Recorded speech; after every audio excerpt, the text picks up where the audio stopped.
नमस्कार। CSB film acting academy मैं चंद्रशेखर बिरथरे आपका स्वागत करता हूं। दूसरे एपिसोड में हमने अभिनय के प्रकारों की बात की थी और अभिनय के पहले प्रकार आंगिक अभिनय के बारे में हमने बहुत विस्तार में चर्चा की थी। आंगिक अभिनय के बारे में जो बात हुई थी उसमें मैं एक बात आपसे नहीं कह पाया था। वो बात यह है कि फिल्मों में 80% जो अभिनय किया जाता है वो आँखों से होता है। आपकी आँखें जो हैं वो आपके अभिनय में बहुत ज़्यादा योगदान देती हैं। आइए अब हम बात करते हैं वाचिक अभिनय, सात्विक अभिनय और आहार्य अभिनय की। वाचिक अभिनय जैसा कि नाम से स्पष्ट होता है कि अभिनेता जो अपने मुख से बोलता है वो सब वाचिक अभिनय में आता है।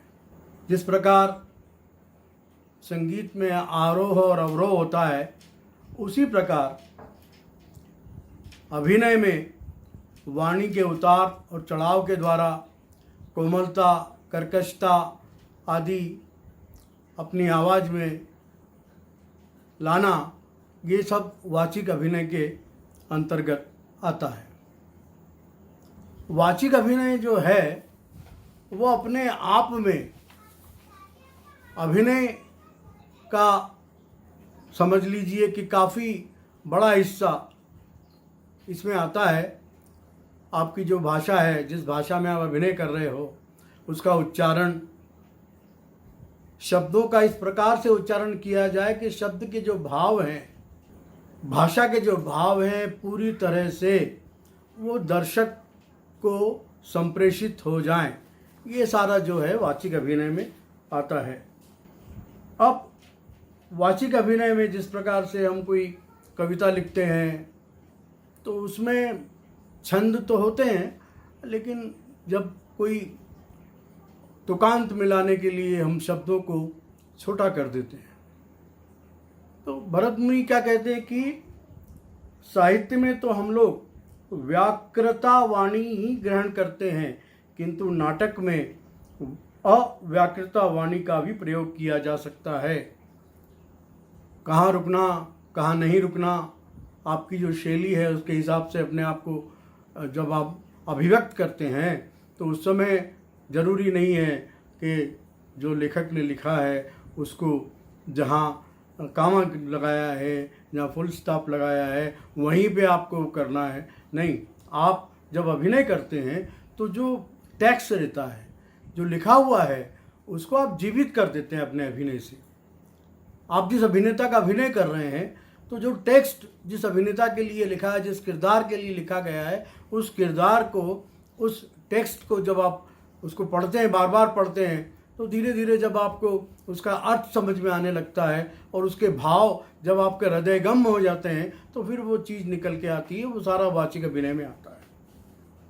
और वाचिक अभिनय में चिड़ियों की बोली, सीटी देना, और जैसे पशुओं को जैसे हाँकते हैं उसकी चित्कारी भरना, ये सारा जो है, ये ध्वनियों को, अलग अलग तरह की ध्वनियाँ हैं उसको मुख से निकालना, ये सारा वाचिक अभिनय में है। और भरत मुनि ने वाचिक अभिनय के 63 लक्षणों का और उनके गुण दोषों का वर्णन किया है। वाचिक अभिनय का सबसे बड़ा जो गुण होता है वो वाणी के आरोह अवरोह को इस प्रकार साध लेना कि कहा हुआ शब्द या वाक्य अपने भाव और प्रभाव को बनाए रखे और वो पूरी तरह से उसका अर्थ जो है वो दर्शक को पहुंच जाए।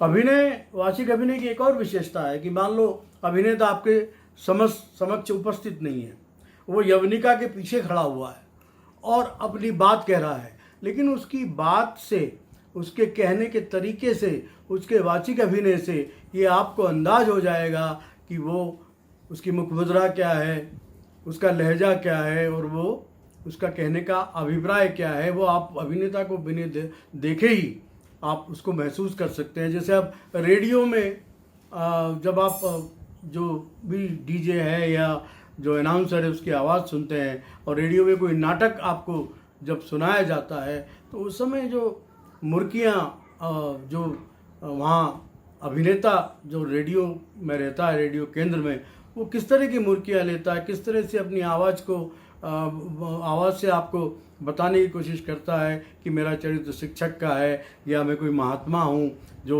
वह प्रवचन दे रहा है। तो इस प्रकार ये वाचिक अभिनय में सारा आता है। और वाचिक अभिनय जो है बहुत एक प्रमुख अंग है अभिनय का। अब आता है सात्विक अभिनय।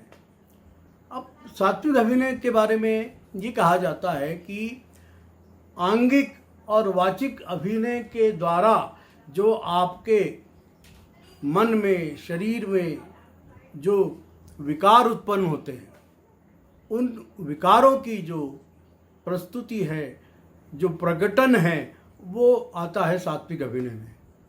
अब जैसे आप कोई किरदार है किसी व्यक्ति का और वो रो रहा है, तो जब रो रहा है तो जब वो संवाद अदायगी करेगा, संवादों को बोलेगा, तो अपने आप एक आंतरिक प्रक्रिया के फलस्वरूप उसकी आंखों में आंसू आ जाएंगे। तो ये जो आंसू हैं ये नकली हो सकते हैं अगर मगरमच्छ के आंसू हों, लेकिन ये जो आंसू हैं ये आपके शरीर का एक अंदर से प्रकट हुआ हिस्सा है जो सात्विक है, जिसमें मिलावट नहीं हो सकती, खोट नहीं हो सकती। अब इसमें बहुत सारे रस सिद्धांत के अनुसार बहुत सारी चीज़ें आती हैं कि पसीना आना, जड़ हो जाना, स्तंभित हो जाना, या कपकपाना, आंसू आ जाना, जैसे मैंने कहा, रोमांच हो जाना, स्वरभंग हो जाना। जैसे डर के अंतर्गत आपने कोई ऐसी चीज़ देख ली जिससे आप बहुत ज़्यादा डर गए हों तो आपकी आवाज़ रुक जाएगी, आपको जिसको बोलते हैं ना घिग्गी बन जाएगी, आप अपने आप को एक्सप्रेस नहीं कर पाएंगे। ये सारा सात्विक अभिनय में आता है। और सात्विक अभिनय जो है, जब हम अपने आप को उस किरदार विशेष में ढाल देते हैं, उस किरदार विशेष में प्रवेश कर लेते हैं, और अभिनय में तो ऐसा भी कहा जाता है कि आपके पैर के अंगूठे से लेके आपके सिर का बाल भी अभिनय करता है।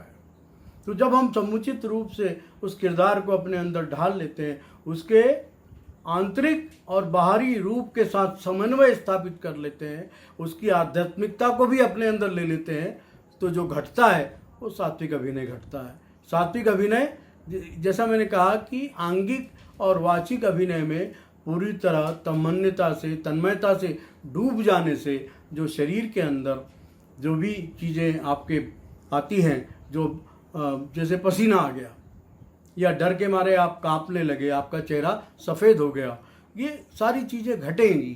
तो ये जो है वो सात्विक अभिनय में आता है।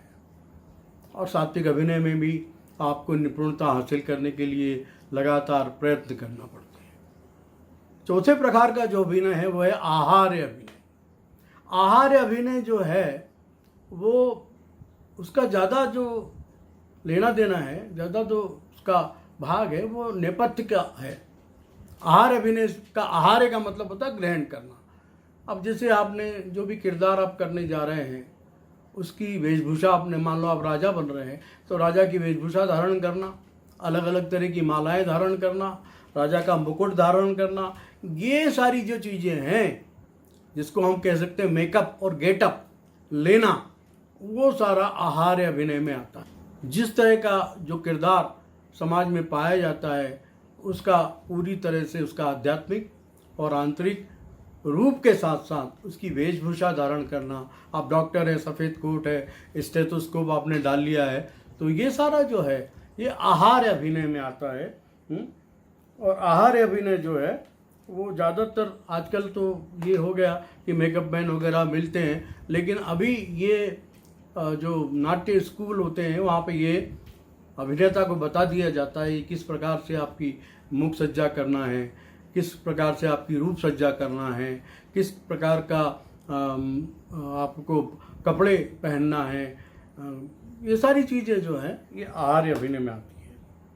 तो इस प्रकार से और भी भरत मुनि ने बहुत गहराई से ऋतुओं का वर्णन किया है, वातावरण में जिस तरह से बारिश का कैसे मनोभाव उत्पन्न होते हैं, ग्रीष्म ऋतु में आपके कैसे मनोभाव उत्पन्न होते हैं, अलग अलग प्रकार के, आप जैसे बर्फीले प्रदेश में चले गए तो ठंड की आपको कैसे कपकपी लगती है, ये सारी चीज़ें जो हैं ये सारा उन्होंने बहुत विशद रूप से हमको समझाया है।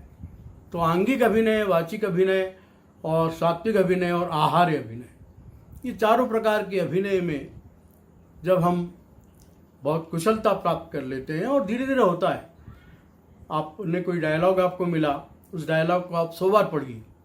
जब आप डायलॉग को 100 बार पढ़ेंगे, या जो आप नाटक है या जो फिल्म में आप काम करने जा रहे हैं उसकी जो स्क्रिप्ट है उसको 100 बार पढ़िए, 200 बार पढ़िए।